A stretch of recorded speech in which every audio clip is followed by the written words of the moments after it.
এই জুলাইয়ের গাদ্দার যারা আছে তারা আর এক সেকেন্ডও ওই উপদেষ্টা পরিষদে বসে থাকতে পারবে না। যে আমি উপদেষ্টা মাহফুজের ভাই, আমি বলছি এই চেয়ারম্যান থাকবে এবং এগুলোর প্রমাণ আছে। এবং সে আরো নেকারজনক ভাবে আমার সাথে গালাগালি করে আমার বাপ মা তুলে গালি দিয়ে বলছে আমি উপদেষ্টা মাহফুজের ভাই, তুই মুনতাসির কি? এই ডক্টর ইউনূস স্যার থেকে শুরু করে এই যারা উপদেষ্টা আছে, সে যেই উপদেষ্টাই হোক, তারা যে জুলাইয়ের সাথে গাদ্দারি করেছে সেটা ইতিমধ্যে প্রমাণিত।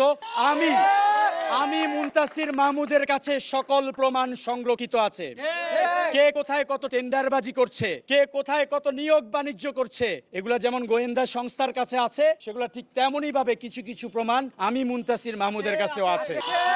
এই জুলাইয়ের গাদ্দারদের বিরুদ্ধে দলমত নির্বিশেষে বিএনপি, জামাত, যদি এনসিপিও থাকতে চায়, সবাই মিলে এই জুলাইয়ের গাদ্দারদের বিরুদ্ধে সর্বদলীয় ঐক্য ঘোষণা করা হবে। নির্বাচনের আগেই এই জুলাইয়ের গাদ্দারদেরকে, এই জুলাইয়ের গাদ্দার যারা আছে তারা আর এক সেকেন্ডও ওই উপদেষ্টা পরিষদে বসে থাকতে পারবে না। কারণ তারা জনগণের ভোটে ওখানে যায় নাই। তারা গিয়েছিল জুলাই গণ অভ্যুত্থানের ভিত্তির কারণে। যেহেতু তারা জুলাইয়ের সাথে বেইমানি করেছে, তারা দুর্নীতি করেছে, তারা স্পষ্টভাবে আওয়ামী লীগের ফ্যাসিবাদের পৃষ্ঠপোষকতা করছে, সেহেতু তাদের আর কোনো নৈতিক অধিকার নাই উপদেষ্টা হয়ে থাকার। তারা এখনই জনগণের কাতারে নেমে আসুক এবং আমি তাদের শাস্তি চাই। আমি উপদেষ্টা মাহফুজের ভাই, আমি বলছি এই চেয়ারম্যান থাকবে এবং এগুলোর প্রমাণ আছে। এবং সে আরো নেকারজনক ভাবে আমার সাথে গালাগালি করে আমার বাপ মা তুলে গালি দিয়ে বলছে আমি উপদেষ্টা মাহফুজের ভাই, তুই মুনতাসির কি? অথচ এই জুলাই গণ অভ্যুত্থানে মাহবুব দেশেই ছিল না, সে ছিল অস্ট্রেলিয়াতে।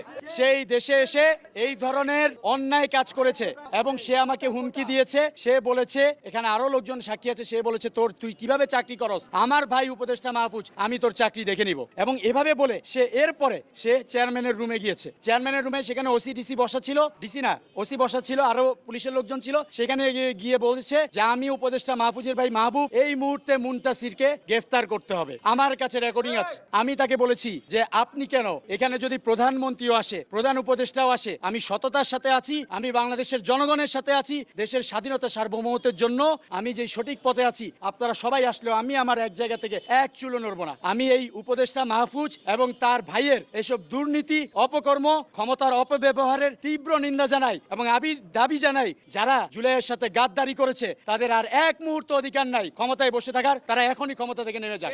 এনসিপি আমার দল, আমি এনসিপি কে ধারণ করি, কিন্তু শুধু এনসিপি না, আমি বাংলাদেশের সব দলের ক্ষেত্রে, সব মানুষের ক্ষেত্রে আমি বলতে চাই, কোন রাজনৈতিক দল যদি জুলাইয়ের সাথে গাদ্দারি করে, যদি দুর্নীতি করে, দেশ ও জনগণের বিপক্ষে যায়, জুলাইয়ের স্পিরিটের বিপক্ষে যায়, আমি মুনতাসির মাহমুদ আজকে থেকে জুলাইয়ের গাদ্দারদের বিরুদ্ধে বিদ্রোহ ঘোষণা করলাম।